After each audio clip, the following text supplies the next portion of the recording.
What's the worst thing you've heard a speaker at a wedding say? Best man speech. Back in high school when Bill first told me he liked Jackie, I said, Jackie, you. But that's how I knew Bill really liked her for who she was as a person. Jackie was not very attractive.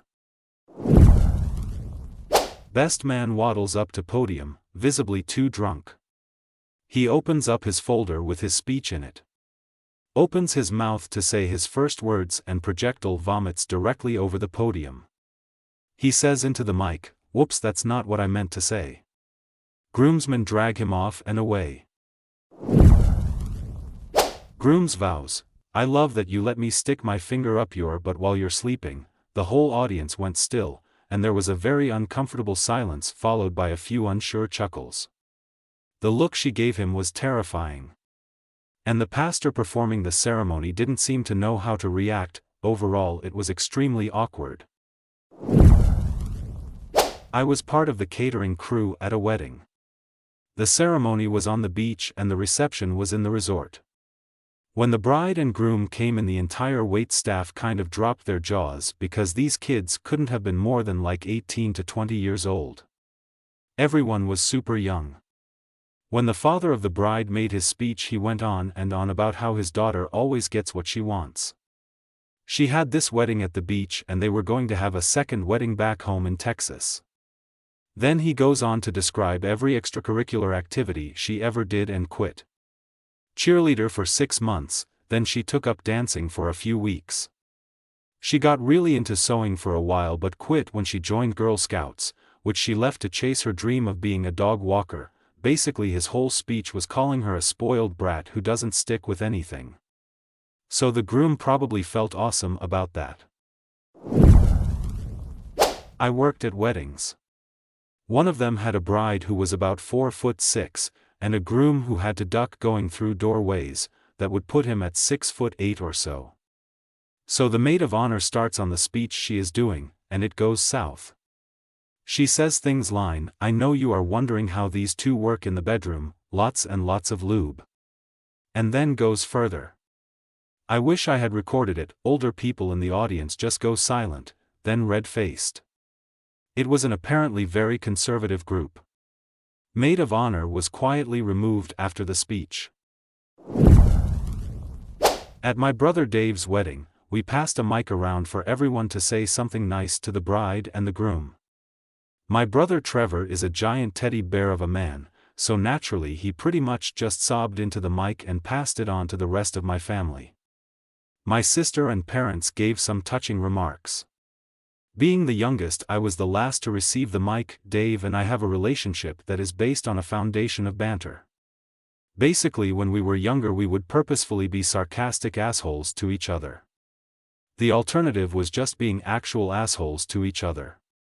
So the moment the mic touched my hand I was committed to burning his ass at his own wedding. It felt fitting and I just wanted to brighten the mood. It went over great. Everyone laughed and I was able to signal, hopefully, that I was proud and happy for him. I also burned my sister-in-law for good measure. My lil speech wasn't the issue. For whatever reason, the rest of the attendees decided to follow my example and decided to burn my brother. There's a big difference between being burned by your sister who you have a good relationship with and being burned by your racist aunt who you secretly hate. Or worse yet, having your wife's second cousin who you have never spoken to tell you that your wife could do better in a joking manner. It was just a goddamn mess and it was all my fault. Dave went from crying, to laughing, to completely stone-faced. If I ever get married I know he is going to find a way to get back at me. Edit. No, seriously, I meant Mike, not Mike/s. The only typo is the lack of capitalization of a proper noun. It is a family tradition to find a random person named Mike, kidnap him, and pass him around a wedding.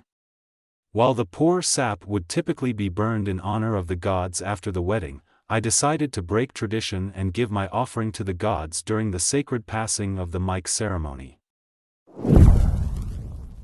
The worst one I was at was the groom's brother saying basically this but in a story-telling format. The bride was, and still is, an awful person, and he rushed into an engagement with her. When he told his dad and brother, they were upset because they hadn't been together long and because she was terrible, so they kept asking if he was sure and thought he was making a mistake. Anyway, for the brother's speech he recounted the moment they were told about the engagement, but leaving the reasons why they were worried a bit vague. He turned that into a joke at the groom's expense. And everyone sat bug-eyed because we all hated her, and here was his brother saying exactly what we'd been thinking since they got engaged. He finally closes with the bit about how the groom's gotta be sure about this, because divorce is lengthy and expensive. Cheers. I do have a curious question about weddings. I've only been to a few here in the US but several ones in Asia. How is it that people get stone-faced drunk so quick during or before the reception, or sometimes at the ceremony itself? Most wedding in Asia has already adapted the Western styles as far as how to conduct ceremonies and receptions. However, I do know alcohol is not served until during the meals themselves. In the 1 to 2 hours before the actual reception time, the guests are served hors d'oeuvre and soda. Most receptions I've been to starts at 6 p.m. and there are a few outside bars that allows the sale of alcohols before 4 p.m. Most of the time the wedding entourage are busy with the photo shoots, so again no time to drink in between, unless of course the groom and the groomsmen are super wasted the night before. However, again we have Asian tradition that the night before the wedding the groom and bride are locked down with their respective families for the prep and wives' take of avoiding bad luck before the wedding. So you would think the groom won't have a chance to be super drunk or late before the wedding. 2 things at my wedding: a very ancient priest got my name and the name of my husband spectacularly wrong. He used the male version of my name, think Christian instead of Christine, and called my husband by a shortened version of a wrong but similar name, think Jeff instead of George. So instead of George and Christine it was Jeff and Christian. My dad gave his father of the bride speech early, no big deal, then got totally wasted. MC didn't catch on and made a huge deal calling him up to give the speech a few hours later, when it was supposed to happen in the program. The speech he already gave. My poor, drunk dad gets handed a microphone and stares at 200 expectant people. My in-laws are super religious teetotalers. He just slurs, "Well, I think we already did this. Love ya, kid," and runs off the dance floor. An ex went to a lesbian wedding in Finland. Father of one of the brides gave a speech. Not speaking a word of Finnish, she just sat back and fake listened. The speech seemed pretty serious and there was no laughing, which she just put down to everyone being Finnish. She also sensed that the atmosphere in the room was becoming tense and people were beginning to look extremely uncomfortable. After the dad sat down to total silence, her neighbor told her that he had basically launched into a diatribe of how he doesn't agree with homosexuality, doesn't support this marriage and, come to think of it, he doesn't know why he agreed to attend, let alone asked to give a speech.